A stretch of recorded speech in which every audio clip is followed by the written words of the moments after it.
pues muchísimas gracias a todos y todas por vuestra participación.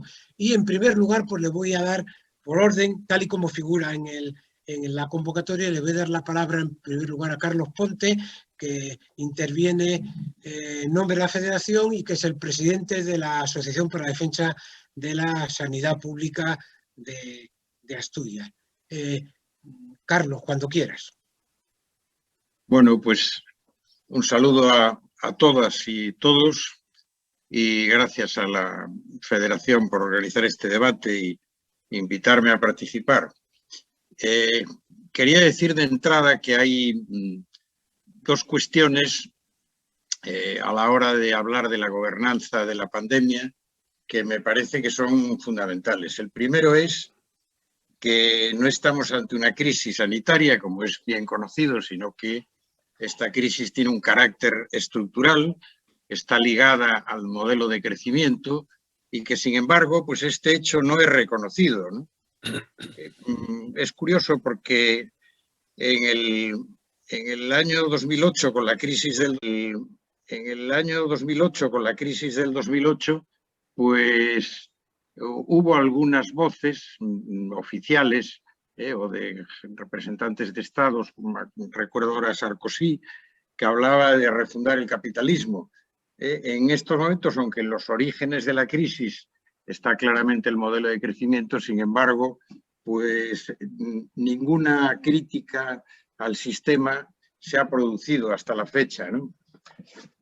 La segunda cuestión que me parece importante de reseñar es que efectivamente esta es una crisis global, pero las respuestas que se dan a la crisis son respuestas fragmentarias, se dan básicamente desde los estados y en algunos casos también desde comunidades autónomas, como ocurre en España, ¿no?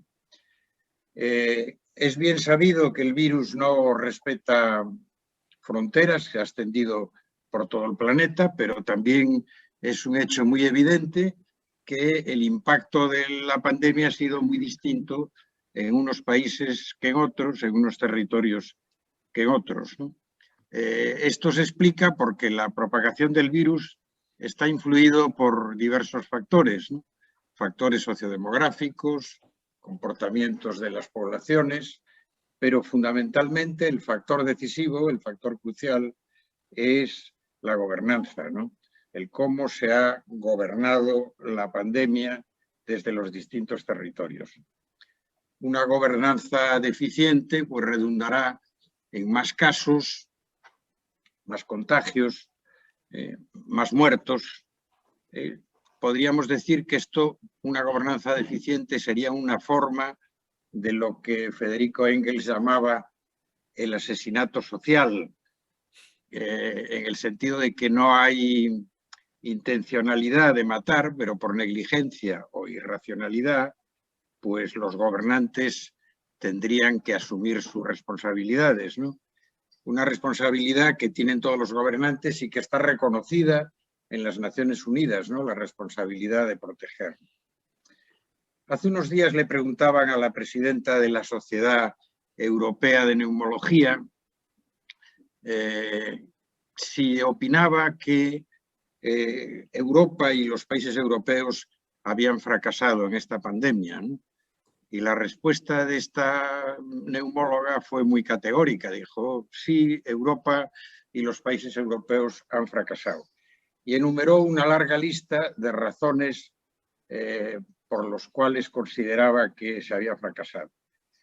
Insuficientes equipos de protección al inicio, cierres unilaterales de fronteras, compras fallidas de vacunas y un largo etcétera. Sin embargo, no incluía dentro de los problemas el que desde mi punto de vista es el problema fundamental, que es que los países del mundo occidental en general han seguido una estrategia que se ha denominado estrategia de mitigación.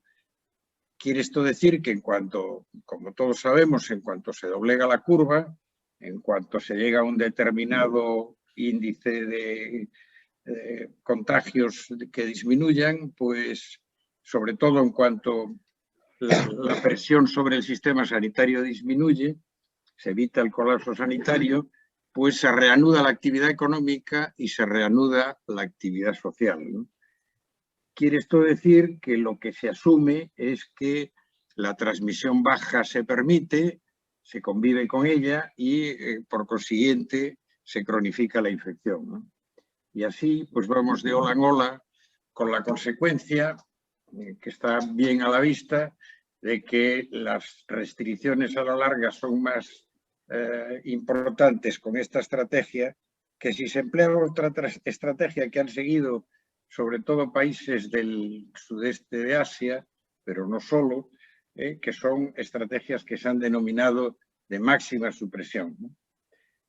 La diferencia entre una y otra, pues no se refiere exclusivamente al tema de los confinamientos, sino que pivota fundamentalmente en unos servicios de salud pública reforzados y de vigilancia epidemiológica que funcionen, en que la trazabilidad de los casos se trate de llegar al máximo posible, el que haya apoyos y control sobre las cuarentenas, apoyos públicos.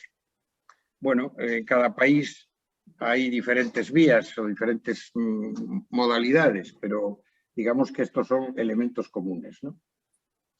¿Cuáles son las razones por las cuales el mundo, los países europeos y en general del mundo occidental, pues han apostado por una estrategia de mitigación? Yo creo que ahí hay una mezcla de componentes, ¿no? Por un lado está un cierto populismo, las medidas restrictivas son impopulares y en esa medida pues se tratan de evitar lo máximo posible.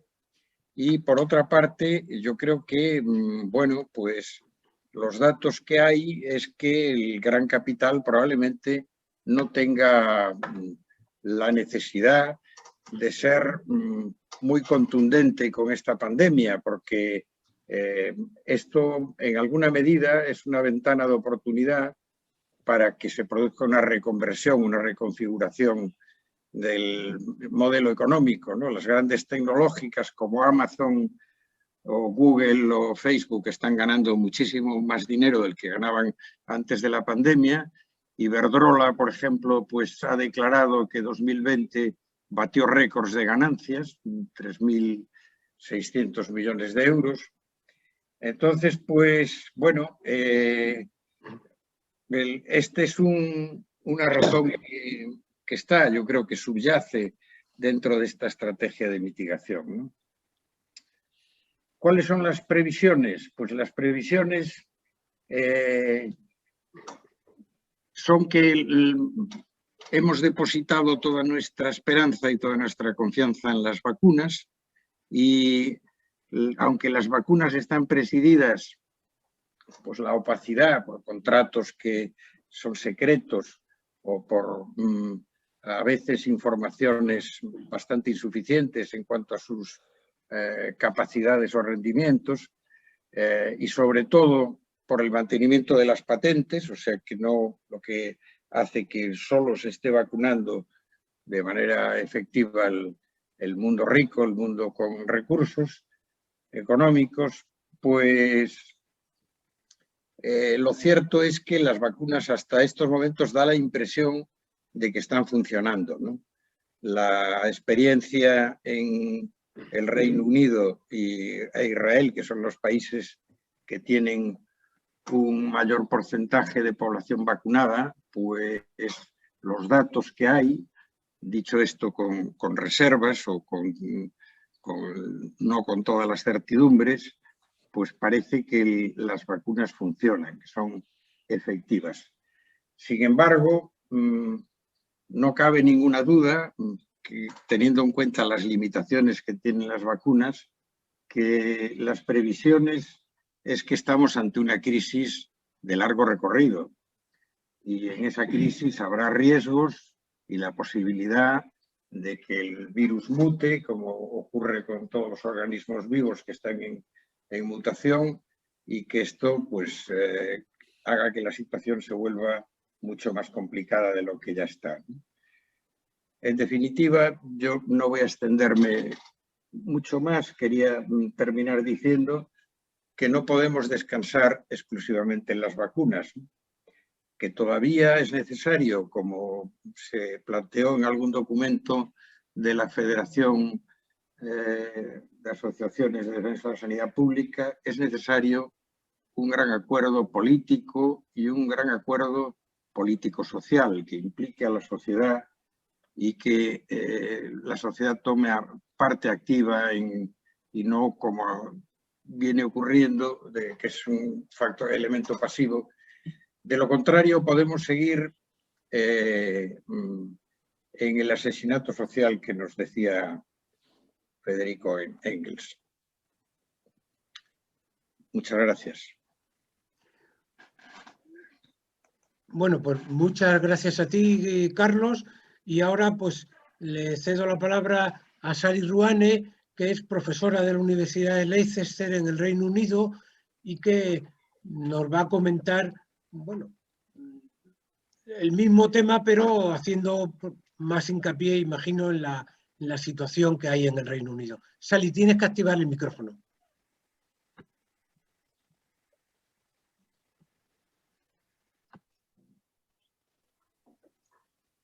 El micrófono, tienes que poner el micrófono. Sí, lo tengo. Ahí está, perfecto. Ha ocurrido aproximadamente 150.000 muertes en el Reino Unido, medido por un certificado de la muerte que menciona COVID, lo que es 225 por 100.000 población. En 2020 había 85 muertes en exceso y tuvo una tasa de exceso de mortalidad más alta entre los menores de 65 años que todos los países europeos, excepto Bulgaria.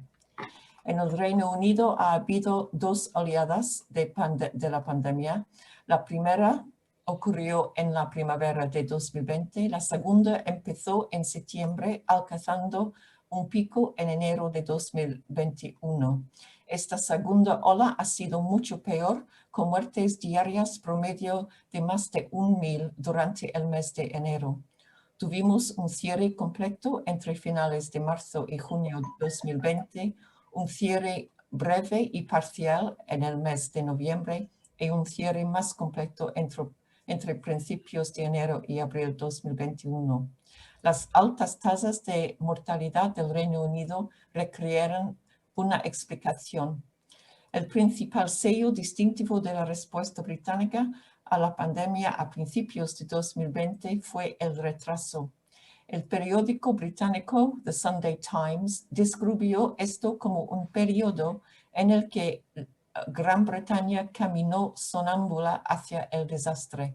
Hubo varios problemas que caracterizaron ese periodo. Primero, hubo una falta de liderazgo.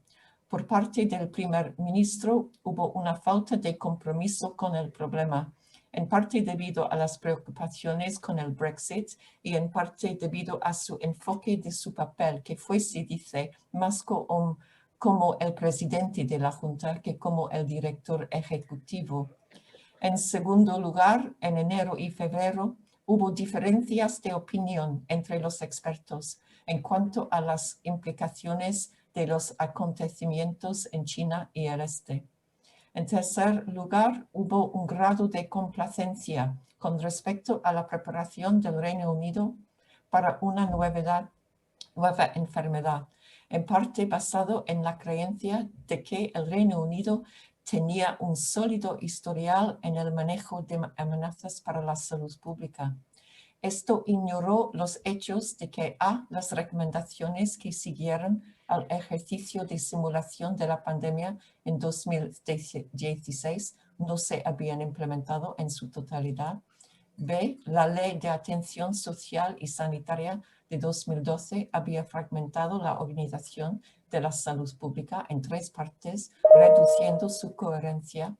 C, una década de austeridad había arrasado los servicios públicos, debilitándolos, y D, se había despriorizado la preparación para una pandemia en el contexto de la austeridad.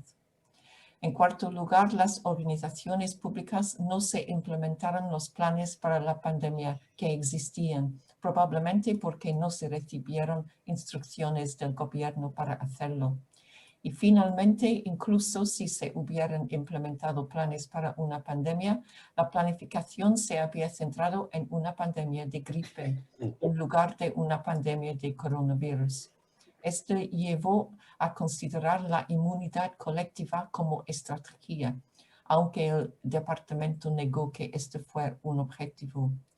Un experto del Departamento de Salud citado por el periódico dijo: una pandemia siempre estuvo en la parte superior de nuestro registro nacional de riesgo, siempre.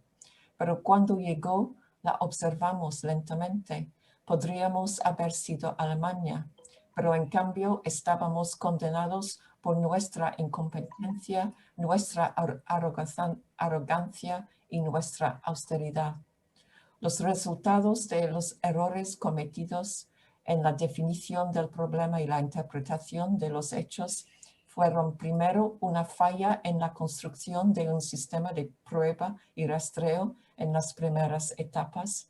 En cambio, y contrariamente al consejo de la OMS, las pruebas comunitarias se abandonaron en marzo de 2020 y un sistema de prueba y rastreo no se estableció antes finales de mayo. Un segundo resultado de la mala interpretación de la situación fue el cierre retrasado el 24 de marzo de 2020 y se cree que este retraso es responsable de unas 20 a 27 mil muertes adicionales innecesarias. Una tercera consecuencia de la mala comprensión fue el hecho de que no se establecieran controles fronterizos hasta junio, e incluso entonces fueron demasiados laxos. En enero de 2020, 190,000 personas volaron al Reino Unido desde Wuhan y otras ciudades chinas en riesgo, de las cuales se estima hasta 1.900 eran infecciosos.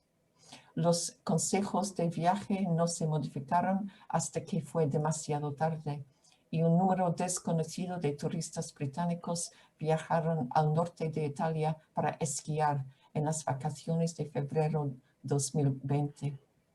Una cuarta consecuencia fue que el personal de la atención sanitaria y social no disponía de suficiente equipo de protección personal en las primeras semanas de la crisis. Y había otros errores, incluyen la relajación de las restricciones demasiado rápido y los retrasos en la implementación de un segundo cierre. El gobierno fomentó el consumo en el sector de la hostelería mediante un descuento de 50% en las comidas consumidas en agosto. Se cree que este plan ayudó a aumentar los casos a fines de agosto. En septiembre, los asesores del gobierno recomendaban un segundo cierre.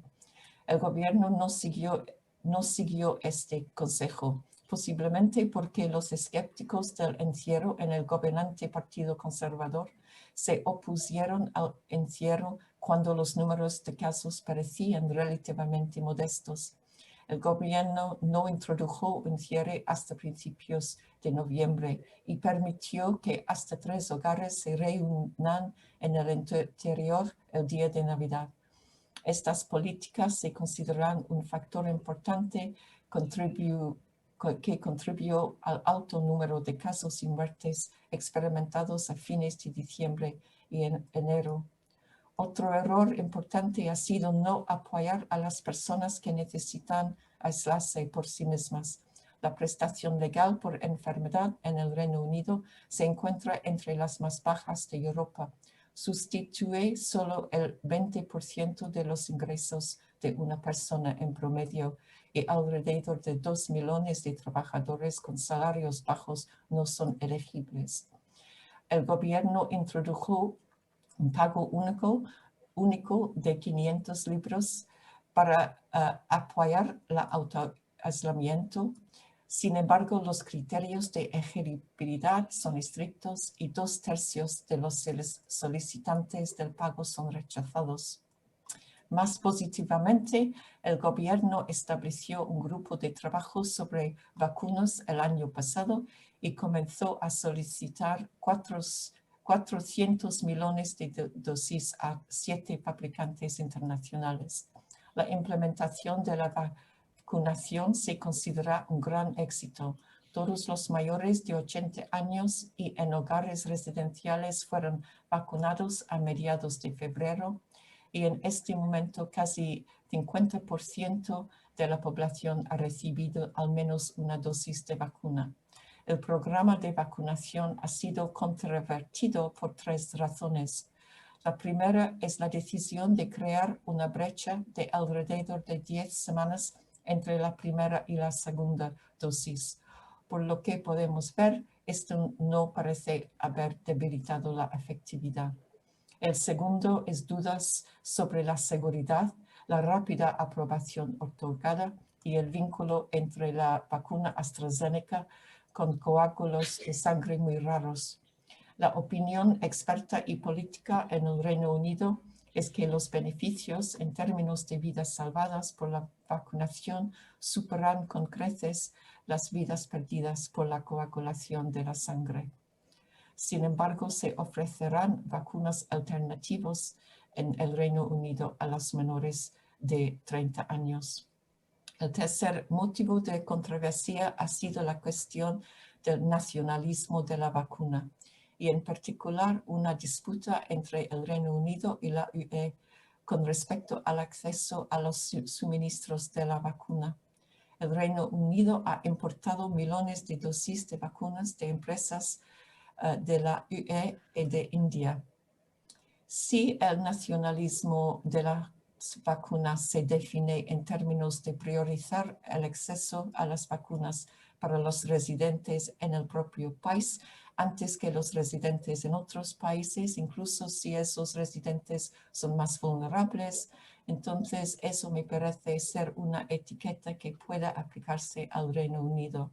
Veo la política como nosotros mismos primero, particularmente dado que la intención es vacunar a todos los adultos para fines de julio. Por el contrario, la UE ha seguido una estrategia colectiva para facilitar el acceso a todos sus miembros. El despliegue de la vacunación es importante en el Reino Unido, no solo porque representa la medida más eficaz tomada hasta ahora para controlar el impacto de la pandemia británica, sino también porque podría salvar la fortuna política del primer ministro, quien había sido acusado de incompetencia. Al comparar los resultados de una pandemia en países de todo el mundo, varios factores parecen haber influido. En primer lugar, la velocidad de reacción ha sido uno de los factores más importantes a la hora de modelar los resultados. Los países que actuaron por delante de la curva estaban en mejores condiciones para mantener bajos el número de casos y muertes, al menos en la primera ola, por ejemplo, algunos países de Europa del Este. Las medidas que resultaron efectivas fueron los métodos firmes de supresión, como las pruebas de temperatura, sistema eficaz de prueba y rastreo de contactos, uso de centros de aislamiento como Corea del Sur y China, y controles fronterizos para evitar importar más casos como Nueva Zelanda y Australia.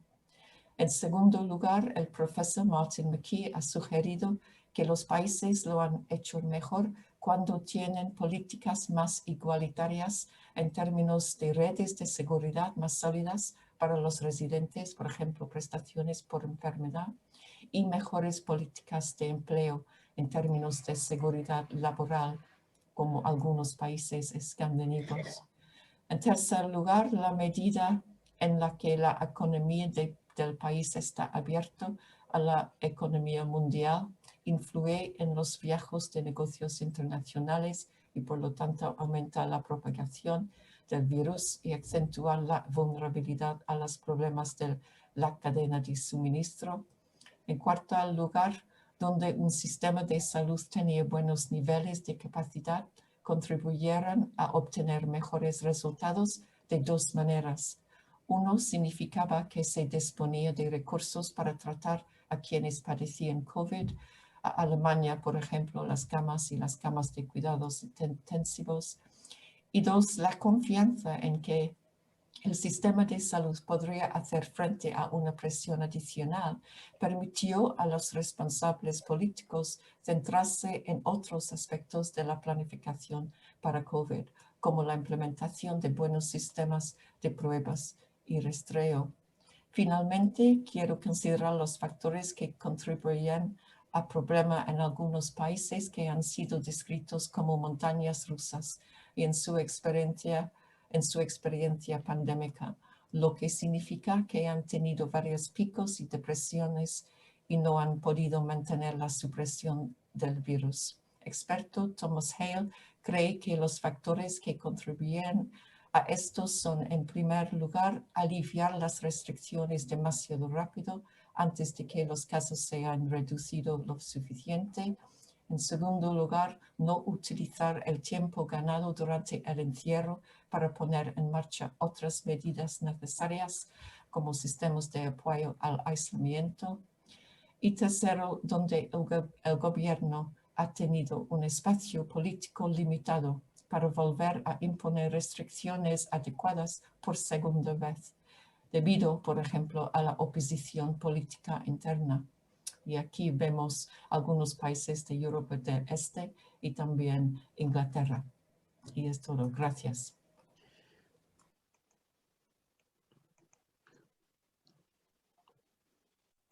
Bueno, pues muchas gracias, Sally.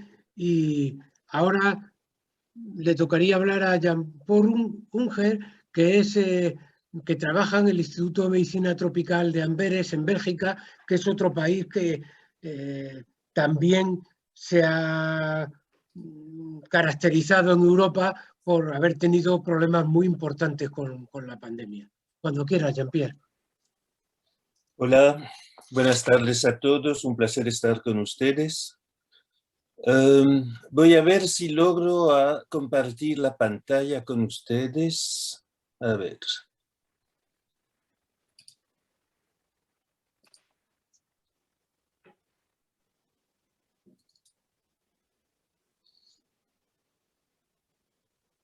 Bueno, no sé si logran a leer lo que estoy presentando. Y la verdad es que después de haber escuchado a Sally, diría que muchos de los elementos que se han aplicado a Gran Bretaña valen para Bélgica también. A ver. Bélgica tiene una población de 11,5 millones de habitantes y tenía en noviembre del año pasado 540,000 casos de coronavirus y casi 15,000 de muertos. Y en esta época teníamos prácticamente la tasa de mortalidad más alta del mundo. Eso era la situación en términos de casos diarios de la primera ola, casos totales, y después vino una segunda ola, como ustedes bien saben. Y aquí se ve que nítidamente Bélgica tenía una tasa de mortalidad muy superior a España, e inclusive Argentina, Brasil y Reino Unido. ¿A qué se debe esta tasa elevada? Claro que tenemos aquí en Bélgica factores estructurales que son la desigualdad social y sabemos que entre los factores, la promiscuidad juega un papel importante y lo que explica que en los barrios pobres de Bruselas, por ejemplo, hubo mucho más muertos que en las áreas más afluentes. Sin embargo, hay factores que tienen que ver con el sistema de salud. Viene el número de camas hospitalarias y voy a presentar unos datos, el número de laboratorios de despistaje que fue limitado porque el gobierno restringió los laboratorios que tenían derecho a hacer el despistaje en vez de utilizar todo lo que existía. No se ha dado un estatuto de crisis a las enfermeras, no se han solicitado los médicos jubilados y la falta de recursos humanos ha jugado un papel muy detrimental al respecto. No se han suministrado a tiempo las farmacias en mascarillas en número suficiente. No se han desarrollado centros de diagnóstico de crisis y estábamos faltando de oxígeno en algunos hospitales. Pero además, según el doctor Horton, editor del Lancet, la gente ha perdido la vida en Bélgica debido al sistema político. Esos son nuestros ministros que tienen competencia en el sector salud. Ustedes saben que tenemos problemas de confederalismo aquí y que entre las responsabilidades de las regiones, de las comunidades y del Estado, hay una fragmentación tremenda de las responsabilidades. Aquí hay el detalle, no voy a entrar, pero solo tiene que ver la distribución de esas responsabilidades entre los ministros con los juegos políticos y nada con una racionalidad de planificación de la salud. Después hubo el problema de las camas hospitalarias.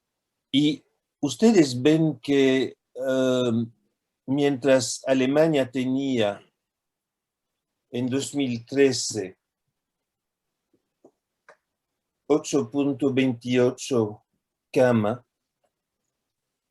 por 1000 y 38.7 de camas de cuidado intensivo por 100.000, Bélgica tenía menos de la mitad y sin embargo casi 2 veces más que España.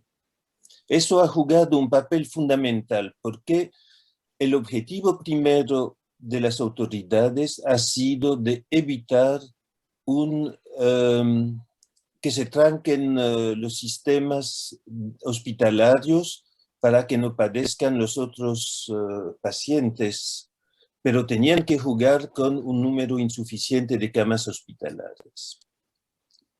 Aquí se ve cómo Bélgica se clasifica en Europa y ustedes ven que no somos los peores. Sin embargo, hay que señalar, y aquí viene lo que ya he escuchado durante esta conferencia, es decir, las consecuencias de las políticas de austeridad. En 20 años se han cerrado 11 hospitales en Bruselas, 3.000 camas en los 17 restantes y 50.000 camas en Bélgica. La duración de trabajo de una enfermera es de 14 años, hoy por hoy, y 60% de ellas no ejercen debido a las condiciones de trabajo y a la remuneración insuficiente. Además, hubo destrucción de stock de mascarillas de protección y el stock no fue renovado a tiempo. Eso explica que durante la primera ola, Bélgica fue entre los países que para los más de 85 años tuvo la tasa de mortalidad más importante de Europa. E inclusive en una segunda ola también. Eso vale también para la gente de 65 a 74. Y si ustedes ven lo que pasa hasta la fecha, España y Bélgica están ahora por debajo de muchos países y por debajo de la tasa de mortalidad de un año atrás, probablemente porque muchos de los que tenían que fallecer, es decir, gente con factores de vulnerabilidad sociales y también físicos, obesidad, diabetes y otros factores, ya habían fallecido. Hay que subrayar lo que ha pasado en los asilos de ancianos. Según un informe de Amnistía Internacional, se ha violado los derechos humanos de los ancianos en Bélgica. Representaban 61.3% de todas las defunciones y 63.3% durante la primera ola. La gran mayoría de ellos falleció en el asilo sin haber estado hospitalizado. Y 57% de casos graves se quedaron sin internarse. En algunos centros, los recursos humanos eran insuficientes para alimentar todos los días los pacientes. Y los exámenes médicos sistemáticos del personal de los asilos solo se realizaron entre agosto y octubre. Hubo abandono de los ancianos, suciedad, soledad, visitas prohibidas, pérdida de peso para muchos de ellos, deterioro del estado general de salud. No hubo preparación de los equipos a la pandemia y exceso de trabajo. Falta de oxígeno, de tratamiento médico, de mascarillas, FFP2 en particular. El personal contaminado estaba obligado a trabajar en teoría sin contacto con los residentes, pero en la práctica los contaminados sí tenían contactos con ellos. Y hubo abandono de inspecciones por parte del Estado. Veamos lo que pasó con las vacunas. Sally ya habló de el conflicto entre el Reino Unido y la Unión Europea. Ustedes ven que la tasa que tenemos en Bélgica se equipara a la de España en Bélgica y que estamos mucho por debajo del Reino Unido y de Estados Unidos en términos de tasa de cobertura. Quisiera, sin embargo, rescatar una historia de éxito. La Agencia de Protección del Niño y de la Familia, ONE, es el servicio público de la Comunidad Francesa de Bélgica, responsable de los programas de medicina preventiva, como vacunas, medicina escolar, protección de salud en las guarderías, detección de los programas de rastreo, medicina preventiva antenatal, consultas de niños sanos y muchos otros. Y mientras antes la sexta reforma del Estado, esas responsabilidades estaban sumamente fragmentadas, hoy por hoy todo ha sido delegado a este servicio público y la ONE, esta organización, compensó la falta de recursos de los servicios de inspección sanitaria regional y se encargó de la detección de casos, rastreo en las escuelas, guarderías y campos de vacaciones y de la coordinación con los médicos tratantes de los niños. Pero lamentablemente no había una ONE para los ancianos y debería haber existido. Bueno, aquí voy a pararme. Gracias por su atención y a su disposición para preguntas.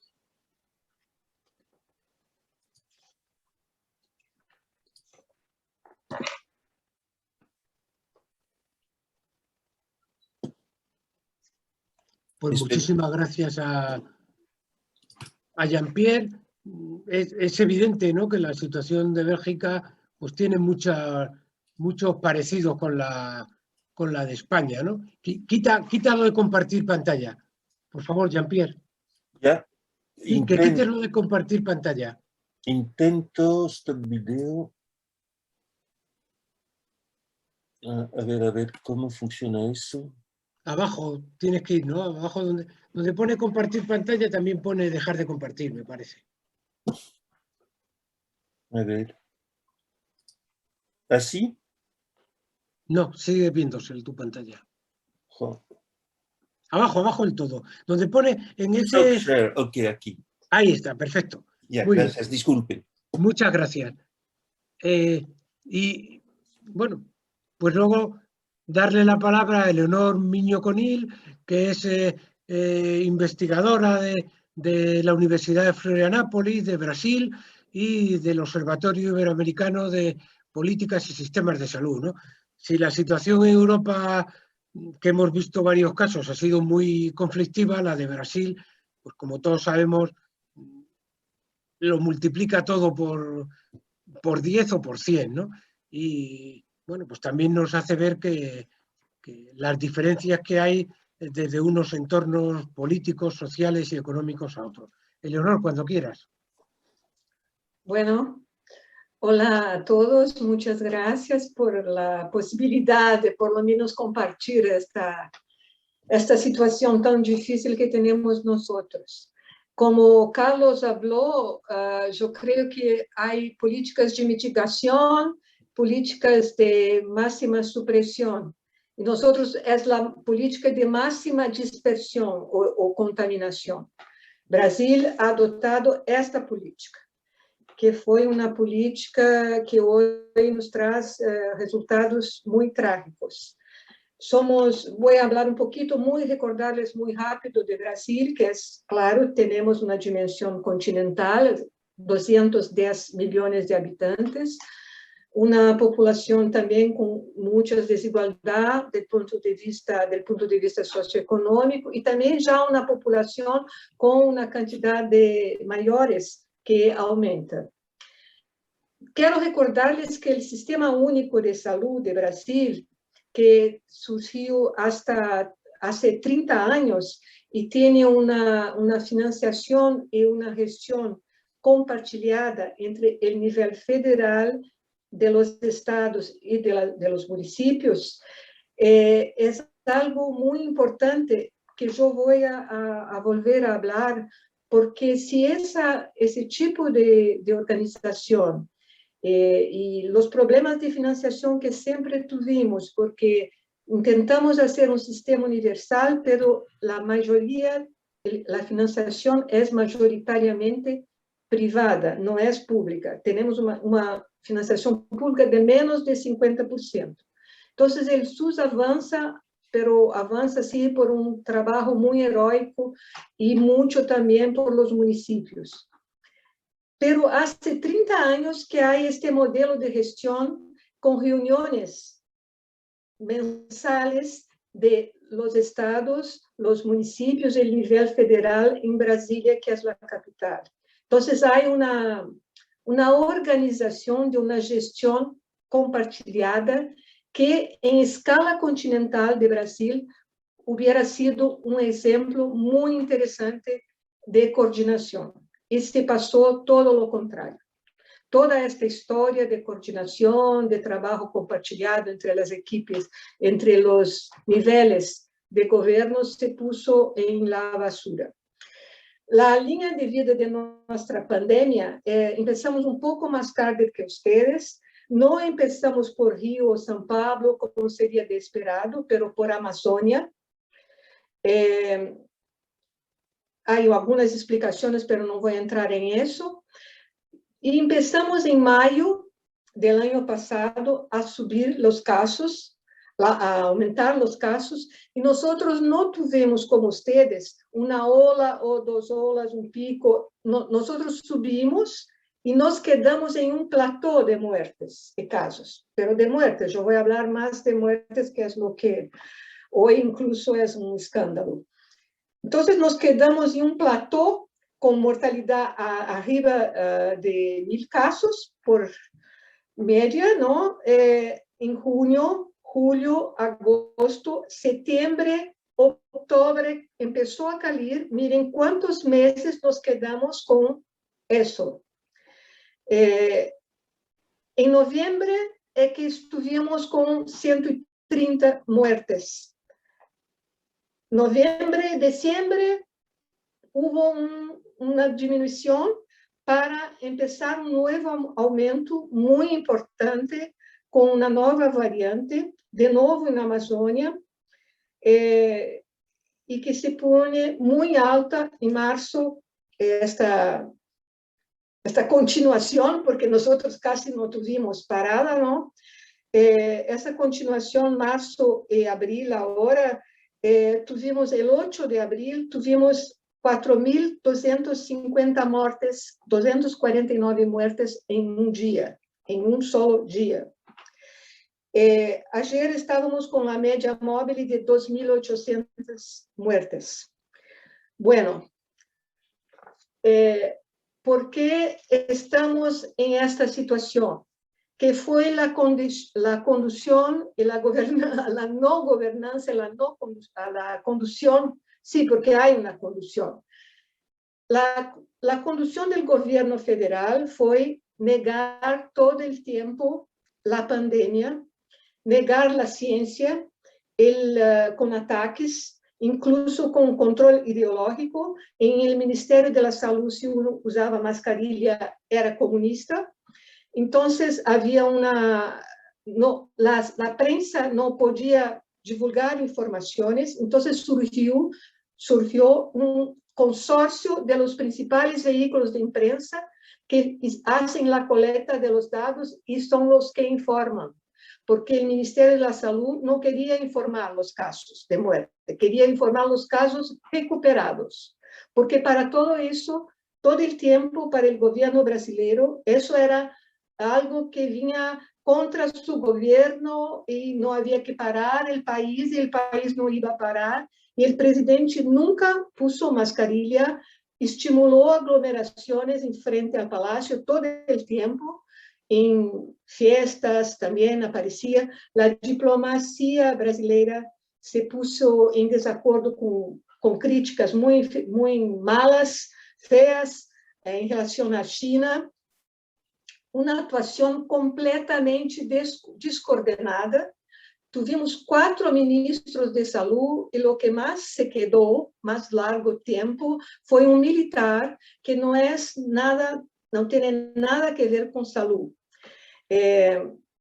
Essa descoordenação que não utilizou este potente instrumento que o Sistema Único de Saúde havia, ao largo de 30 anos, organizado, que era uma gestão compartilhada, que poderia acionar um programa coordenado de vigilância epidemiológica, não foi feito. E eu fui a buscar perguntei, Marciano já ha estado em los congressos de los secretarios municipales, eu fui a perguntar por que o CONASEMS, que é o Consejo de los Secretarios Municipales, e o Consejo de los Secretarios Estaduales, por que não foram suficientemente fuertes para pressionar medidas do governo federal em esta reunião que se hacía mensalmente em Brasília.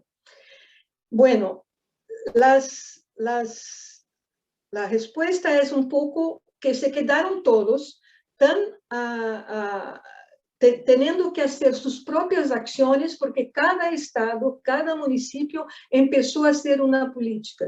Entonces, la pandemia también convivimos con pandemia en un estado, después mejora, empieza en el otro y así vamos. Mi ciudad, que es Florianópolis, una ciudad, casi turística acá en el sur de Brasil, en abril de 2020 ha tenido un lockdown muy grande, muy importante, cerró-se tudo, que llegó a ser comparada con Nueva Zelanda.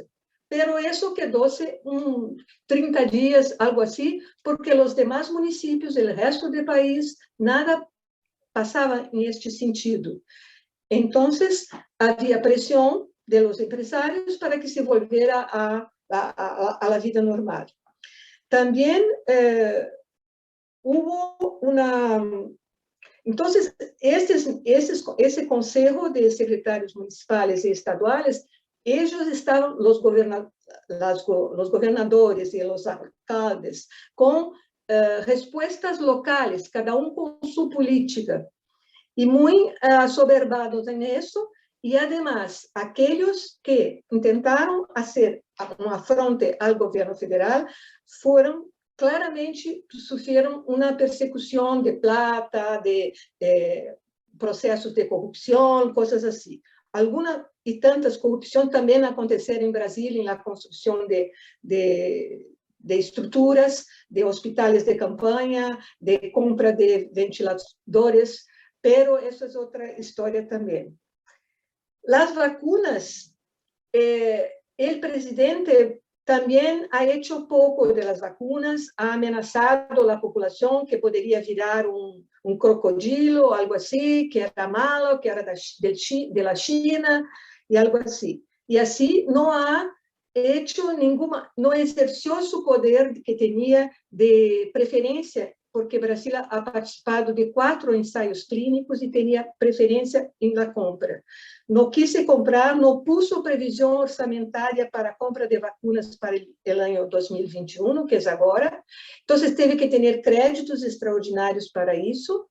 Cuando, en enero de este año, el gobernador de São Paulo, que es un inimigo político de Bolsonaro, quizás un concorrente en la próxima elección, con su fundación que hace ahí la vacina en acuerdo con China, dice que iba a vacinar a la población de su estado. Ahí empezó, y delante de toda la presión mundial, a moverse un poco, y ahora nosotros tenemos como 4% de la población con la segunda dosis hecha, de los grupos vulnerables.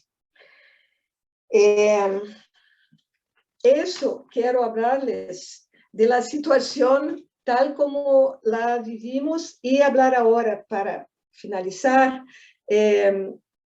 cómo está entonces la coyuntura política o la coyuntura económica y también política de reacción a todo eso. ¿Por qué Brasil se queda mirando esta situación trágica?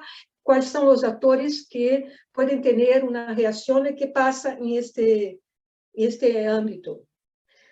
Bueno, desde el punto de vista macroeconómico, ya estaba en curso muchas reformas neoliberales y ahora una profundización de la crisis, la pobreza, etc.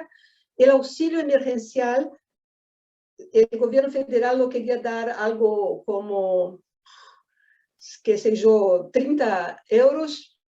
Por presión del Congreso fue dado un poco más por 3 meses y ahora va a seguir un poco más para menos personas por un tiempo. Pero las fuerzas políticas de oposición en Brasil están muy fragmentadas, hay mucha polarización, hubo una campaña en los últimos años, la campaña que permitió la elección de Bolsonaro, una campaña de demonización de la izquierda. Hoy ser de derecha es algo que muchas personas lo dicen con mucha fuerza, mucho gusto. Y esta polarización es muy compleja y es de mucha... tiene sublatente una violencia también muy estimulada por estas fuerzas de derecha. El Congreso Nacional está sob influencia de Bolsonaro. El año pasado tuvimos elecciones municipales y hubo victoria de la derecha en mayoría.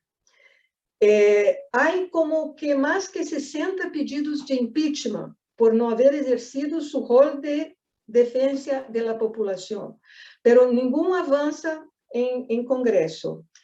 Los medios de comunicación están aumentando cada vez más su crítica, pero hay en Brasil un fenómeno que yo quería traer a ustedes, que es la enorme importancia que tienen las iglesias neopentecostales, que tienen millares de nombres y tipos, pero hay 2 muy grandes con mucha plata y que son la gran base de apoyo de Bolsonaro, porque son estas iglesias que están en las poblaciones más desfavorables, más pobres, por falta de mucho equipamiento social, son las que van ahí y cumplen este papel, este rol.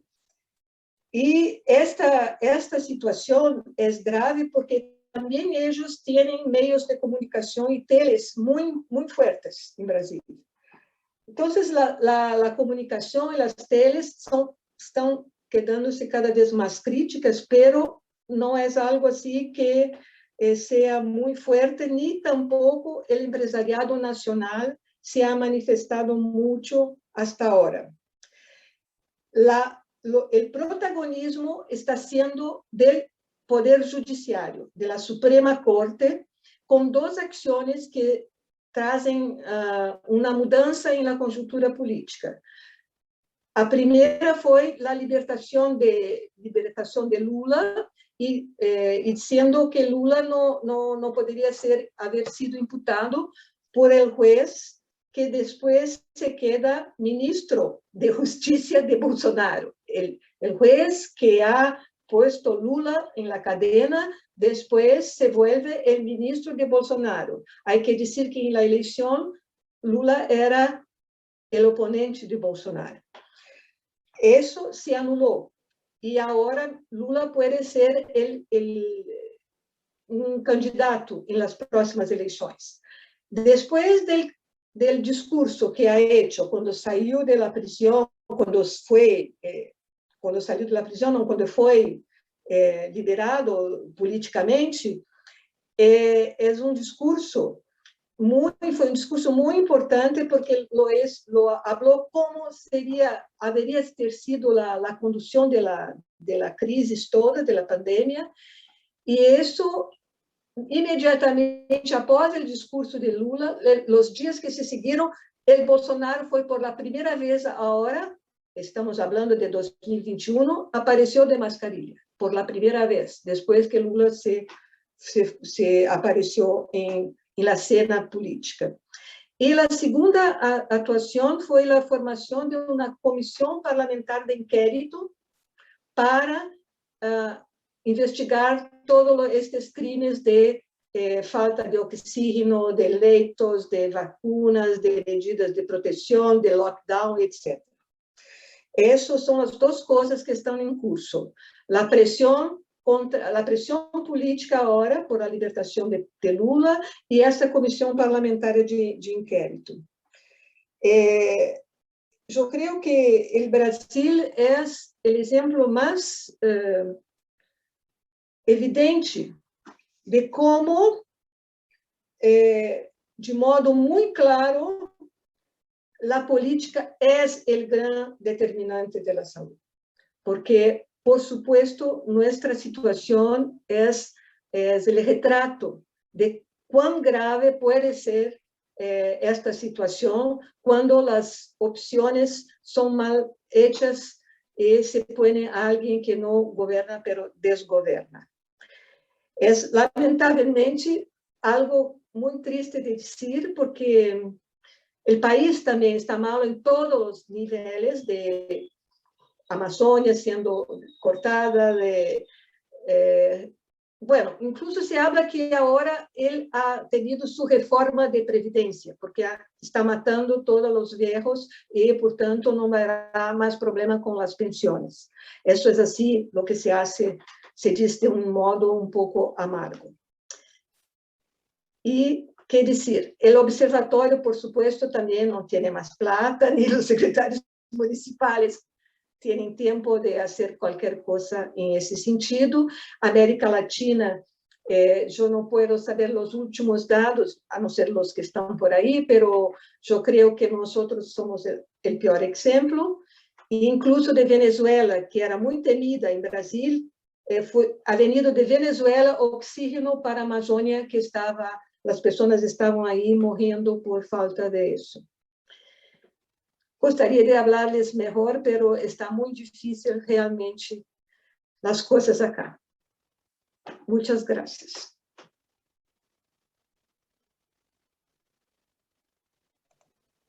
Bueno, pues muchas gracias a todas y todos, ¿no?, por las exposiciones tan interesantes que yo creo que abren un abanico importante, ¿no?, dentro de lo que ha sido esta pandemia en Europa y Latinoamérica, ¿no?, especialmente en Brasil. Tenemos una serie de preguntas para los ponentes y las ponentes. Yo, si os parece bien, voy a hacerlas primero, aquellas que están personalizadas, y luego hay algunas preguntas generales a las que yo quiero también incluir algunas. En primer lugar, a Carlos le preguntan dos personas si él piensa que la política de máxima supresión, es decir, de COVID-0, es una política que todavía es aplicable en España o ya se ha pasado el momento de poderla intentar. Carlos. Sí, bueno, pues gracias por las preguntas. Bueno, empiezo por decir que yo la valoración que hago de la pandemia y de las políticas de respuesta a la pandemia es política. Yo no soy epidemiólogo ni salubrista, o sea que eso vaya por delante, ¿no? ¿Es posible en estos momentos una estrategia de supresión? Pues yo pienso intuitivamente que sí, que esto es posible, ¿no? En todo caso, siempre se ha dicho que cuando hay transmisión comunitaria y la transmisión comunitaria cobra cierta entidad, pues es muy difícil acabar con el virus, ¿no? Pero hay ejemplos, ¿no? Por ejemplo, el primero, desde luego, es el de China, ¿no? En donde se consiguieron, a pesar de que la transmisión comunitaria era muy, muy importante, pues se consiguió prácticamente una erradicación, ¿no? Del virus, ¿no?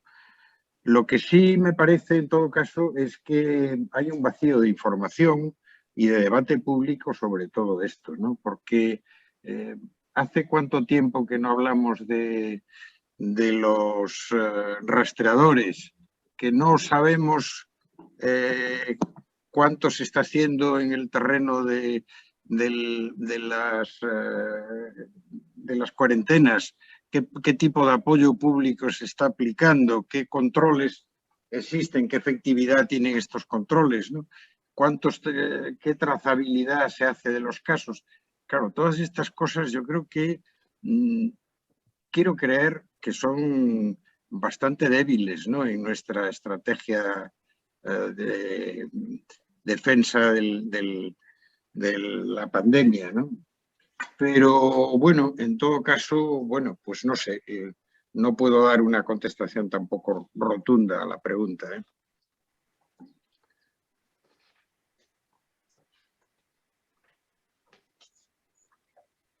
Vale, para Sally, gracias Carlos. Para Sally ha habido básicamente dos preguntas, ¿no? La primera es el papel que ha tenido la atención primaria en la política de vacunación, es decir, si ha participado poco o mucho la atención primaria y digamos que qué porcentaje de la vacunación ha sido responsabilidad de los medios masivos de vacunación, ¿no? Lo que en España se llama vacunódromos, ¿no?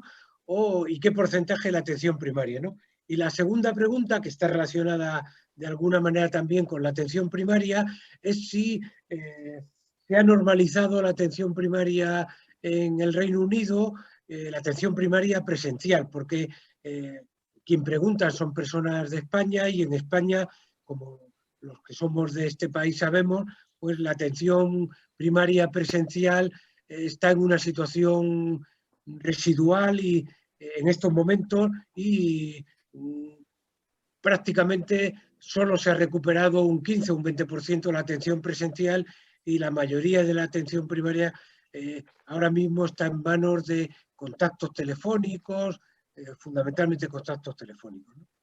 Sally, lo que... Gracias. Sí, no tengo los datos, pero yo creo que la mayoría de la atención primaria en este momento es remoto, es digital o es por teléfono. Y todas las consultas empiezan con el teléfono. Y si es necesario, hay una decisión por el médico a ver en persona la enfermera, el paciente. Y esto es la visión del gobierno. El secretario de Estado asimismo tiene un objetivo a hacer más atención por las medidas digitales. Pues en este momento yo creo que la mayoría es digital o es remoto, y yo creo que no va a volver como fue antes, va a avanzar en esta dirección. Y también hay un motivo financiero porque piensan que es posible hacer los consultos mucho más con menos finanza. Cada consulta cuesta menos. Y también hay muchísimo trabajo para nuestros médicos. Hay mucha demanda, mucha pregunta para la atención primaria y hay demasiado para los médicos familiares. Y también este es una manera de hacer posible los médicos ver más pacientes durante el curso de un día. La vacunación no se implementa por la red de atención primaria. Es una cosa masiva. Y hay el ejército está responsable para la logística de la vacunación. Hay el personal de atención sanitaria, hay las farmacias, hay los voluntarios, hay mucha gente del Sistema Nacional de Salud, pero también los voluntarios. La mujer que me ha dado la vacuna es una partera y hay todas personas que están dando las vacunas. Pues en este momento tenemos algunos días, hay 500,000 vacunas en un día. Sí, en este momento, en enero y en febrero, 500,000 cada día. Es un número enorme. En este momento un poquito menos, pero es una cosa muy grande. Por el futuro, no sé si será posible para la atención primaria solamente hacer las vacunas. Sí, no sabemos qué va a hacer con la pandemia. No sabemos la duración de la eficacia de las vacunas. Si este es una cosa que tiene que hacer cada año, sería muy grande, pero es posible que quizás las vacunas duran 2 años o 3 años y pues solamente una proporción de la población necesitan la vacuna cada año. Y este puede hacer posible dar la mayoría de las vacunas por la atención primaria. Pero en este momento es difícil saber lo que el futuro nos llevará. Muchas gracias, Sally. Para Jean-Pierre Unger, hay, digamos, 2 preguntas concretas, ¿no? La primera es si el gobierno, en el caso de Bélgica, ha llevado a cabo medidas respecto a la falta de profesionales de enfermería, y la segunda es si crees que la mortalidad ha estado relacionada fundamentalmente con el número de camas hospitalarias. Pues en cuanto a la pregunta sobre las medidas para aumentar los recursos humanos, no hubo una revalorización del trabajo de las enfermeras, no se movilizó los médicos jubilados y no hubo un aumento de médicos y de enfermeras durante la crisis. Lo que sí hubo fue una delegación de tarea de los médicos hacia las enfermeras, es decir, que ellas tuvieron la oportunidad de hacer gestos técnicos que la ley prohibía antes. Y no hubo esta misma delegación de tarea de las enfermeras hacia las auxiliares de salud. Pero creo que, de hecho, la carencia en recursos humanos sigue vigente. En cuanto al impacto de la falta de camas hospitalarias y en particular de cuidado intensivo, yo creo que sí tiene una importancia en Bélgica en la medida que se han negado la internación de muchos ancianos, en particular los que estaban en los asilos de ancianos, porque consideraban que la probabilidad de sobrevivir en la UCI era limitada. Y entonces, durante la primera fase de la pandemia, que más vidas costó aquí en Bélgica, eso fue el indicador principal que ha dirigido los ministros de salud, evitar la saturación de las camas hospitalarias y en particular del cuidado intensivo, con consecuencias de que hubo muchas muertes evitables a nivel de las UCI, del cuidado, a nivel de los asilos de ancianos, disculpe. Y hubo por parte de Julio Alonso una segunda pregunta en cuanto a la definición de muerte por COVID. En Bélgica se ha considerado como muerte por COVID todos los muertos que tenían una sintomatología compatible con el COVID y no muertes demostradas. Con consecuencia que 3 países en Europa han tenido estadísticas confiables: Dinamarca, Alemania y Bélgica. Muchos otros países han subdeclarado los muertes por COVID y eso limita la comparabilidad de la mortalidad específica. Bueno. Bien, gracias, Jean-Pierre.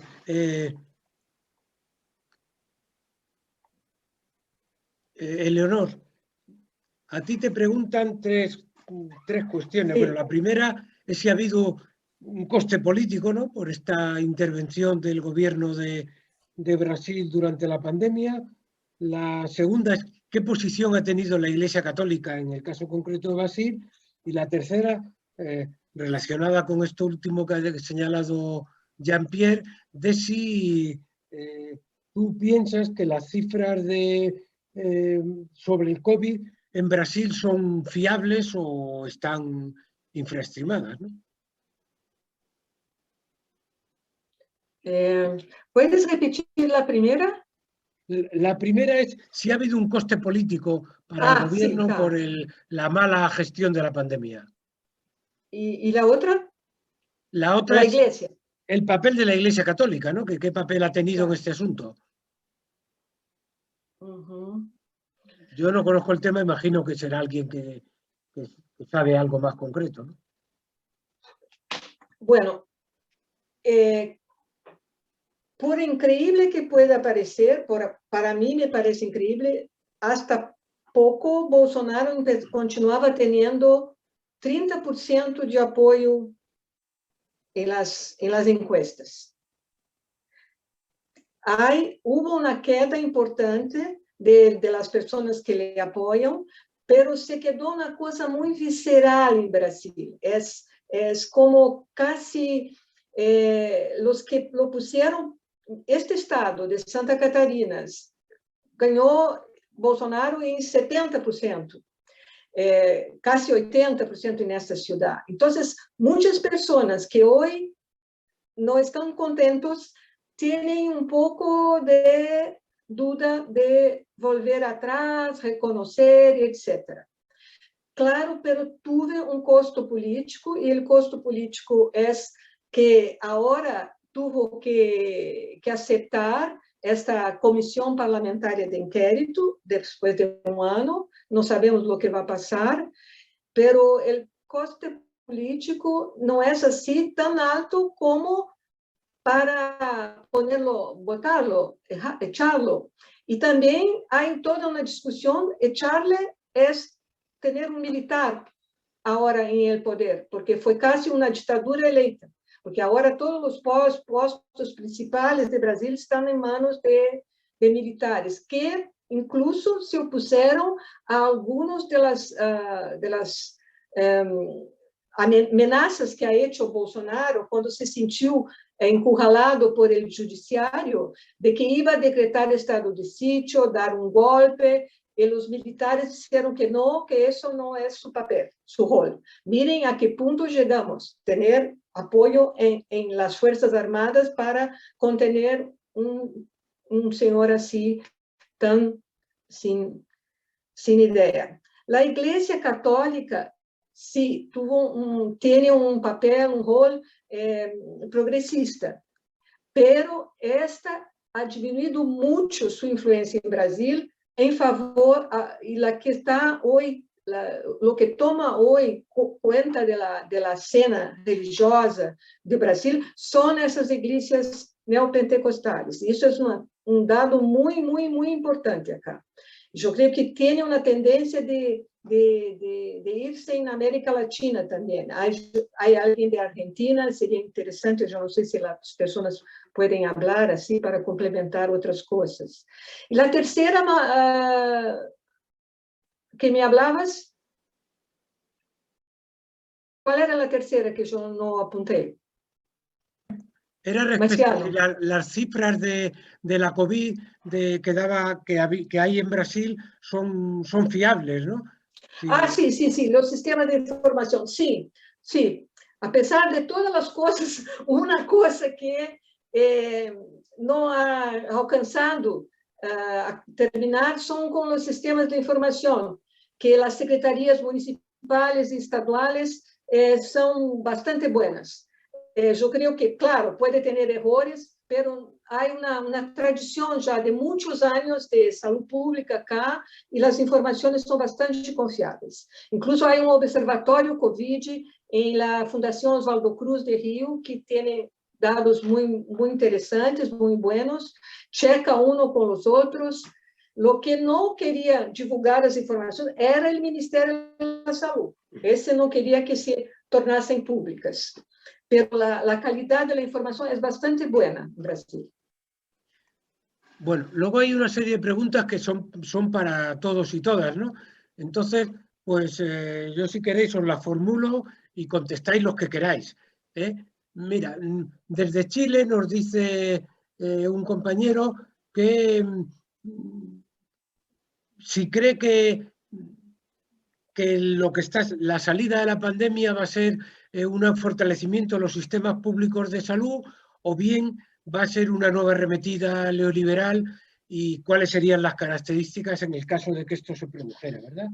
Otra pregunta también para todos y todas sería si pensáis que habría que volver a repensar el papel de la Organización Mundial de la Salud y si habría que poner en marcha un sistema de seguridad sanitaria global, ¿no? Que evidentemente ahora mismo no existe, ¿no?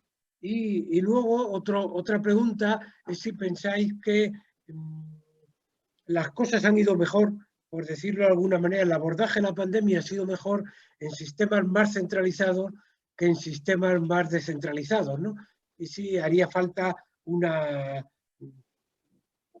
mejor centralización a la hora de responder a la pandemia o si hay fórmulas alternativas en el sentido de una mejor coordinación y tal. Y yo personalmente me gustaría preguntaros si tenéis una idea clara de cuál ha sido el problema fundamental que ha producido este fallo en la respuesta a la pandemia en la mayoría de los países del mundo, como ya ha señalado Carlos, no en todos, ¿no? Y qué alternativas creéis que son necesarias abordar de cara, no sé si tanto a esta, porque parece difícil que a esta se haga algo, sino a la próxima pandemia, ¿no? Y luego hay otro compañero que señala que cómo habría que abordar los temas de la vacunación en el sentido del derecho a una vacunación universal de de toda la población mundial, ¿no? Y lo que eso tiene que ver con el levantamiento de las patentes, ¿no? Sobre las vacunas y el papel que está jugando la industria farmacéutica en la salida de esta crisis. Y luego hay varias preguntas que son específicas para Carlos Ponte, que luego comentaré, ¿no? Podéis empezar como queráis. Si quieres tú, Carlos, y vamos por orden, o Carlos.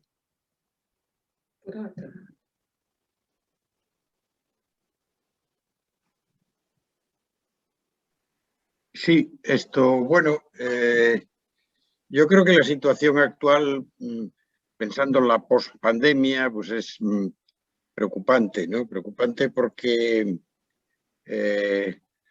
la iniciativa parece que está en manos del neoliberalismo, ¿no? Pues no deja de ser curioso, por ejemplo, aunque sea quizás anecdótico mencionarlo aquí, pero la propuesta que hay de hacer una liga europea de fútbol en donde solo participan los clubes ricos, ¿no? Es una cosa muy expresiva de hasta en el fútbol estamos viviendo políticas neoliberales, ¿no? Y además, pues eso tiene un componente, ¿no? Que es que hay una crisis de confianza y de credibilidad de las democracias liberales y un aumento del trumpismo y del neofascismo, ¿no? O sea que eso, bueno, aquí en España lo estamos viviendo con bastante intensidad en los últimos tiempos, ¿no? Bueno, en sentido positivo, pues quizás el que esta crisis nos ha aclarado algo las ideas y probablemente eso nos permita hacer propuestas y políticas más coherentes, ¿no? Pues, por ejemplo, hemos visto la importancia de una nueva salud pública en el ámbito de la salud y la sanidad, me refiero, el valor que tiene la necesidad de una dimensión de los sistemas sanitarios que tenga un contenido en profundidad sociosanitario, la importancia de la participación de la comunidad en salud, bueno, una serie de cuestiones que yo creo que se han puesto sobre la mesa como muy necesarias, ¿no? Pero me temo que no vamos a tener buenos tiempos en los próximos años. Esperemos que sea una situación que se pueda revertir, ¿no? Y no sé qué más cosas, Marciano, porque preguntabas tantas... Hablaban también de si es importante o la salida para un abordaje mejor de este tipo de problemas es una actuación, un sistema más centralizado de respuesta o... sí, bueno, yo creo que sí. Hombre, perdona, Carlos, a mí cuando me dicen esto siempre digo lo mismo, ¿no? Un sistema centralizado en manos de Isabel Díaz Ayuso hubiese sido la muerte total, ¿no? O sea que estas cosas hay que verlas con cierta prudencia, ¿no? Sí, hombre, yo creo que la experiencia, sobre todo el caso de Madrid, ¿no? Que ese ha sido un caso especialmente llamativo, ¿no? y relevante políticamente, pues nos hace ver la necesidad de avanzar a un modelo federal, un modelo corresponsable y un modelo solidario, ¿no? Eso es una cuestión que tiene que estar encima de la mesa, en la agenda, ¿no? Avanzar decididamente a un sistema federal, porque este modelo descentralizado tiene demasiadas cojeras, ¿no? Entonces, bueno, y otra de las preguntas era la necesidad de reformar la OMS, y yo creo que eso es muy importante, ¿no? El que exista un sistema global de gestión, ¿no? Y de asesoramiento y que tenga capacidad de intervención, ¿no? Vale. Sally. Gracias. Yo creo que en Inglaterra, en el Reino Unido no, pero en Inglaterra vamos a un sistema más neoliberal Durante la Segunda Mundial, el gobierno tuvo los experimentos socialistas, los experimentos de intervenciones estatales. Crean un sistema de salud pública con los gastos públicos. Y fue la fundación del sistema que ahora tenemos. Pero durante esta crisis, el gobierno utiliza los experimentos neoliberales, utilizan los hombres y las mujeres de negocios para sus agencias nuevas. El sistema de prueba y rastreo es un sistema privatizado. Tiene los gastos públicos, pero la financiación pública, pero es un sistema privatizado. Hay mucha financia para el sector sanitario privado, porque el sector público no tenía la capacidad para hacer las cosas normales durante la crisis, sobre todo el año pasado, y pues utiliza la capacidad del sistema privado. Y hay mucha financiación para esto hacia el futuro. Y ahora están reestructurando la Agencia de la Salud Pública o partes de la salud pública y parecen estar combinándolo con el objetivo del crecimiento económico. Y pues podemos ver un mezclo de los objetivos de la salud pública y los objetivos económicos.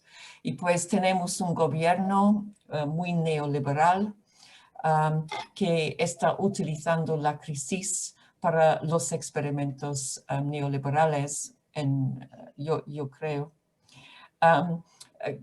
Tenemos ya un sistema muy centralizado.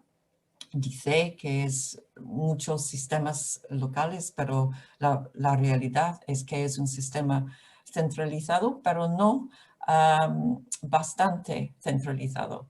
Y van a crear más poderes para el gobierno, más poderes para el secretario de Estado, para que pueda intervenir más fácilmente en el futuro, y están cortando algunos poderes locales para hacerlo. ¿Había otra pregunta, Marciano? Sí, si opinas cuál es el papel de la OMS, que si debería cambiar el papel de la Organización Mundial de la Salud en la política sanitaria global, ¿no? Sí, yo no sé mucho aquí. Nosotros hemos escuchado a la OMS para comparar lo que ocurre en el Reino Unido y lo que dice la OMS. Y en muchas veces, por ejemplo, la OMS decía el año pasado la importancia de un sistema de prueba y rastreo, que este es muy esencial, es la fundación, es una cosa central para conseguir con la pandemia, y nuestro gobierno lo ignoró. Yo no me gusta la actitud que tenemos en Inglaterra, en el Reino Unido, hacia las vacunas y esta política de nosotros mismos primero. Pero yo creo que es una política que le gusta a la población o mucha gente aquí. Están contenta que nuestras vacunas son para nuestras. yo prefería que tenemos que promover las vacunas para todo el mundo. Tenemos nuestros problemas también. Tenemos algunas personas muy vulnerables en mi sociedad, los trabajadores migrantes, ellos que no son residentes habituales del Reino Unido. La política del gobierno ha sido de crear un clima hostil, un clima de dificultad para esta población. Y hay una campaña en Inglaterra para hacer las vacunas para todas personas. Y queremos que la información que provee estas personas que quizás no son personas oficiales en la sociedad, pero queremos una situación donde su información para la vacuna no es compartido con el Departamento del Interior y con la policía. Pero pues tenemos estas cosas de las vacunas para todo en un país también. Los vulnerables, las poblaciones vulnerables en cada sociedad es un problema. Pero también quería la OMS hacer un papel más grande para convencer los gobiernos, como mi gobierno, adoptar una actitud más generosa para las vacunas para todos los países. La AstraZeneca se venderá a los países en desarrollo a precio de costo. Y yo creo que es la sola fabricante que ha dicho esto. Pero también es la vacuna que es que tiene la más crítica contra sí. Gracias. Jean-Pierre. Sí, bueno, primero la pregunta de Camilo Vaz de Chile a propósito de qué puede salir de esta crisis. Yo tengo un miedo, y es que en términos de modelo se aplique a los países industrializados el modelo que se ha aplicado a través del Banco Mundial y del Fondo Monetario a los países de África, Latinoamérica y Asia. Es decir, atención médica individual para el sector privado y masificación de la atención y programas de salud pública para el sector público.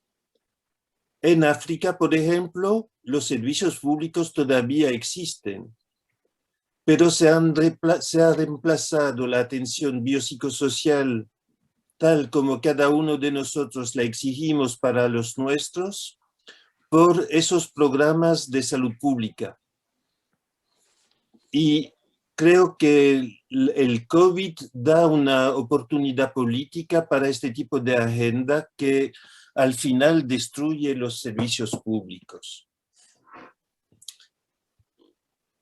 En segundo lugar, diría que en la Unión Europea los socialdemócratas y los verdes habían dicho que iban a fortalecer los servicios de salud, y eso desde el inicio de la crisis, pero hasta la fecha no hemos visto mucho. Y más bien lo que yo en Bélgica estoy escuchando por parte de gente del Partido Socialdemócrata es esta visión de una masificación de atención y de generalización de programas de salud pública. Y creo que los verdes carecen de una visión detallada de lo que debería ser una política de salud con fines sociales y con fines profesionales. Si queremos una refundación de la seguridad social en Europa, creo que por una parte debería haber una alianza entre los médicos, enfermeras, los sindicatos de trabajadores de la salud y las organizaciones de pacientes, porque tendrían un impacto simbólico muy grande. Y por otra parte también creo que el riesgo que estamos corriendo sigue siendo la privatización del seguro de atención de salud. Pero ahí muchos de los actores económicos que no invierten en los seguros de salud perderían mucho y no lo saben. Entonces tenemos ahí una carta que jugar y que consiste en hablar con asociaciones de productores fuera del sector salud para explicar cómo 5% del PIB puede pasar de sus manos a los bancos y a las aseguradoras. En cuanto a la pregunta de Carlos Ferreira, a propósito de la Organización Mundial de la Salud, yo personalmente desconfío mucho en la OMS porque solo el 25% de su presupuesto está votado por la Asamblea Mundial de la Salud. Lo demás, pues, o bien a través de países como Inglaterra, Estados Unidos, o bien directamente, está decidido por fundaciones privadas como la de Bill Gates, la Rockefeller Foundation y otras. 75% es enorme. Y ellos, desde siempre que, digamos, he seguido la política de la OMS durante los últimos 30 años, puedo decir que han apoyado a la privatización de los seguros de salud y mientras tenían todos los argumentos científicos para apoyar políticas como la de Costa Rica, por ejemplo, nunca lo han hecho. No, la política de la OMS no tiene nada que ver con la ciencia, tiene que ver con la influencia de los que pagan. Y de hecho, el presupuesto de la OMS no es muy importante. Entonces, ¿qué queda? El valor de una agencia técnica depende de los técnicos que trabajan allá, pero ahí hay muchas diferencias según que uno considera la OMS África o Europa o la Organización Panamericana de la Salud. Creo que yo personalmente no espero mucho de la OMS. Después hubo una pregunta de Mónica Álvarez a propósito de la delegación de tarea de los médicos hacia las enfermeras. En teoría sí podría ser algo útil, pero el problema es que la delegación de tarea depende mucho de las condiciones, implica una estandarización del trabajo, una supervisión, una capacitación previa y una evaluación. Nada de eso se está dando en Bélgica. Entonces, la delegación de tarea que tenemos aquí en este país me parece peligrosa. Y después, la pregunta de Marciano respecto al sistema de centralización versus descentralización. Mucho depende de qué... Hay un puré de verduras que he hecho y una tortilla de... ¿Cómo? Pilar, quita el micrófono. Ya te lo he quitado yo. ¿Aló? Sigue, Jean-Paul, perdona. No, tranquilo. No, estaba diciendo a propósito de, Marciano, a propósito de tu pregunta en cuanto a la centralización versus descentralización, mucho depende del tipo de descentralización que uno considera. Y el problema que tenemos aquí en Bélgica es un revelador de que la descentralización puede ser algo peligroso. Porque en este caso no hubo una descentralización hacia sistemas de salud que basados en los pacientes vistos por los médicos de familia y, caso necesario, referidos hacia el hospital. Eso debería ser una base de planificación para un sistema descentralizado, mientras lo que pasó fue una negociación entre comunidades de millones de gente, la comunidad flamenca, la comunidad francófona, y que no tenía nada que ver con las necesidades de los servicios y de los pacientes. Bueno, creo, a ver, no sé, ahí me paro para dejar hablar a los demás. Muchas gracias. Eleonor. Bueno, yo creo que la buena cosa de nuestra tragedia fue que el Sistema Único de Salud, que es nuestro Sistema Nacional de Salud, aún con sus dificultades, se sale muy reforzado. Si hay algo que simbólicamente para la población, incluso los organismos de salud pública, las asociaciones, han ponido eso muy en la media y aparece ahora, aunque la vacunación sea muy chica ainda, aparece el SUS delante, el SUS respondiendo. Hubiera sido mucho peor si no tuviéramos el SUS. Y así fue todo el tiempo. Mismo con todos los problemas de falta de estructura, etc., yo quiero hablar una diferencia muy importante, porque a pesar de todas esas dificultades, a lo largo de los años, se expandió mucho la estructura de atención primaria en Brasil, de la salud de la familia.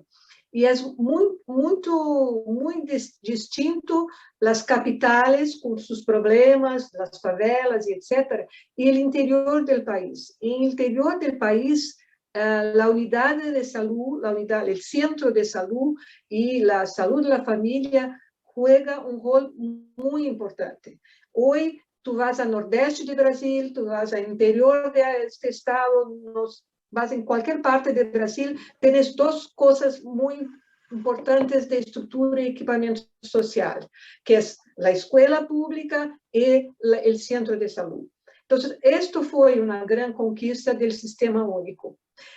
Pero, desgraciadamente, esta cosa de la centralización y la descentralización, como yo hablé, nosotros teníamos una potente descentralización organizada con un modelo de gestión compartilhada y no valió de nada porque no fue accionada. Entonces, es un poco lo que habla Marciano. Todo depende mucho de la coyuntura y de las fuerzas sociales que acordan más fuerza a determinada estructura de poder en determinado momento. Entonces, nosotros teníamos todo para tener dado un ejemplo y la estructura, aunque descentralizada, era una descentralización que permitiría una coordinación, no fue accionada. Yo me pregunto, sobre todo nosotros, así, cómo salir de eso, ¿no? Yo quiero hablar dos cosas que olvidé. La postura de los médicos de Brasil. El Consejo Federal de Medicina nunca habló una palabra sobre toda esa desgracia de política pública.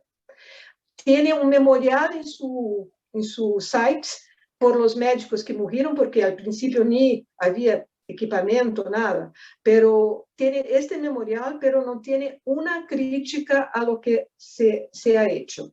Y otra cosa que hizo el gobierno federal desde todo el tiempo, y aún es difícil ahora de que vuelva atrás, es insistir en el tratamiento precoce con hidroxicloroquina, ivermectina, y el Consejo Federal de Medicina y una parte muy importante de los médicos lo utilizaban. Y acá está probado que las personas que hacen ese supuesto tratamiento precoce tienen desfechos letales, mucho peores, porque se consideran protegidos y van a buscar ayuda más tarde. Entonces, yo creo que la cuestión de un órgão que pudesse coordinar estas coisas, coordinar demandas mais solidárias, hacer avanzar esta cuestión que habló Carlos al principio, del modelo de desarrollo, las prioridades, eso nos hace falta mucho. Y sobre todo para nosotros, que estamos fuera, que somos de periferia, ¿no?, de esta historia toda. Y no sé cómo organizarnos, cómo proponer, qué proponer. Es un poco lo que ahora gustaría de dejar como una investigación para nosotros. Bien, muchas gracias, Eleonor. Hay un par de preguntas que son para Carlos Ponte, que aparecieron después, y luego hay otra pregunta para todos y todas, que es la última. Ya no caben más preguntas porque se nos acaba el tiempo. Para Carlos, lo que le planteaban es si había habido influencia según el tipo de gobierno en las comunidades autónomas en el abordaje de la pandemia, y también si los sistemas de información y vigilancia epidemiológica habían sido muy distintos según las comunidades autónomas. En España se refiere, claro. Carlos. Bueno, sí, a ver, yo creo que hemos asistido a un espectáculo durante todos estos largos meses bastante penoso del tratar de un peloteo, de tratar de transferir las malas noticias y las responsabilidades entre las comunidades autónomas y el gobierno central y viceversa, ¿no? Yo creo que en esa medida el sistema ha funcionado muy mal, porque no estaban claramente delimitadas. Se hablaba mucho de cogobernanza, pero realmente pues nadie quería coger el toro por los cuernos, ¿no? Y pensando que eso podía políticamente pues, ser negativo, sancionarlos, ¿no? Entonces, pues bueno, yo creo que el caso de Madrid es un caso, como ya comenté antes, especialmente penoso, ¿no? Y pone de manifiesto la necesidad de que hay que reformar el Estado autonómico, ¿no? Y darle otra dimensión, ¿no? Los sistemas de vigilancia epidemiológica son nacionales, ¿no? Dependen del instituto desde hace muchos años, el Instituto Carlos III, ¿no?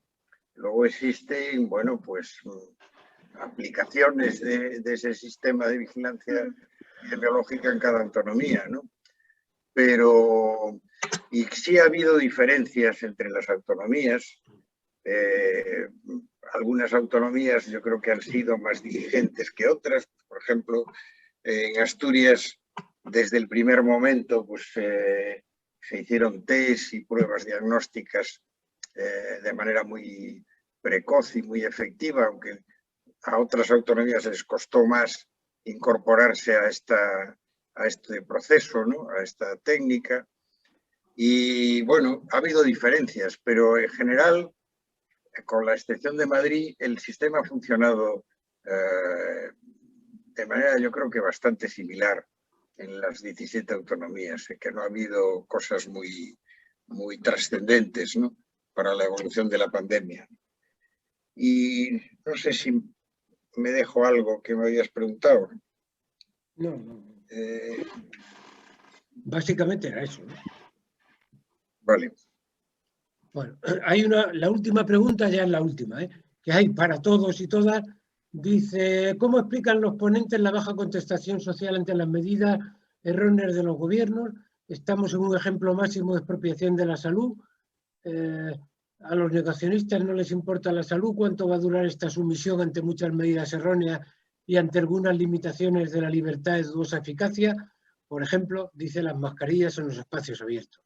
Bueno, es lo que dice la pregunta. Yo no tengo la misma opinión, por supuesto. ¿Queréis responder a alguno, levantar la mano o todos, lo que queráis? Carlos.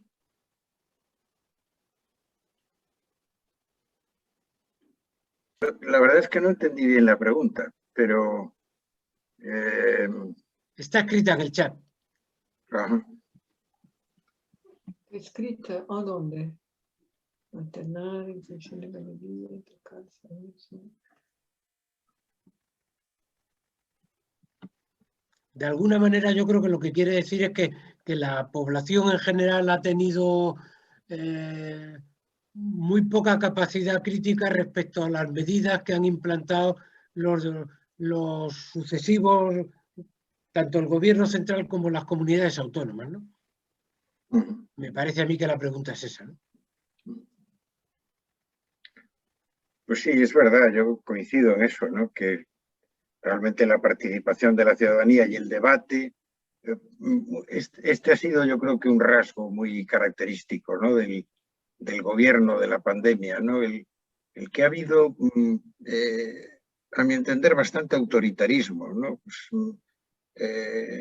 las vacunas son muy eficaces y lo son y no se puede discutir eso, ¿no? Y el que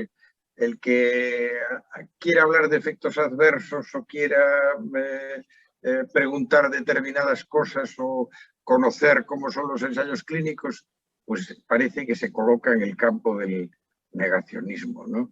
Y así un poco con todo, ¿no? O sea, que hubo muy poco debate social, políticamente, claro, la situación era muy desfavorable porque es muy evidente que la oposición trató de utilizar la pandemia para derribar el gobierno, ¿no? Y hacer política antigubernamental, ¿no? Y en esa medida, pues claro, el debate social estaba ya desde el principio muy enturbiado, ¿no?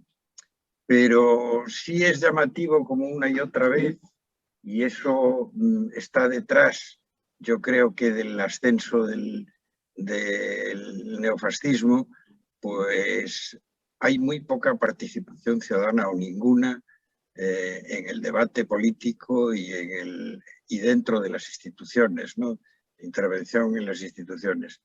Y o eso se corrige o vamos por mal camino.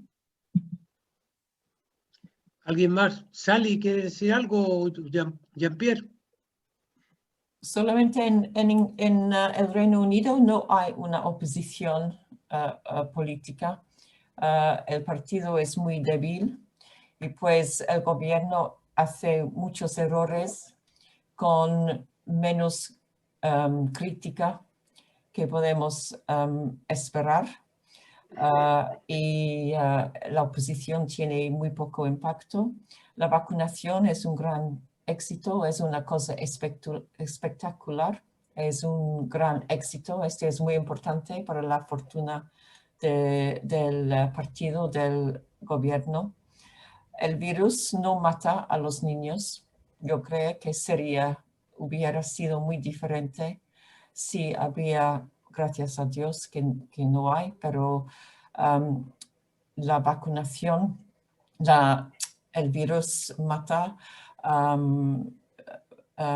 mayoría son la gente de gran edad y no tiene lo mismo carácter de choque que sería el caso si mata a los niños. Y yo creo que este es parte de la psicología. En Inglaterra no hacemos mucho valor, no ponemos mucho valor, bastante valor en la vida de las personas mayores. Y el gobierno mantiene las políticas normales contra la inmigración, las políticas de nacionalismo, también utilizan la bandera nacional, cosa que es normal en los Estados Unidos, pero no es normal en el Reino Unido. Y hay también el senso que es importante unirnos en una crisis. Y por todas estas razones aceptamos todos estos errores que han matado a mucha gente. Gracias. Jean-Pierre.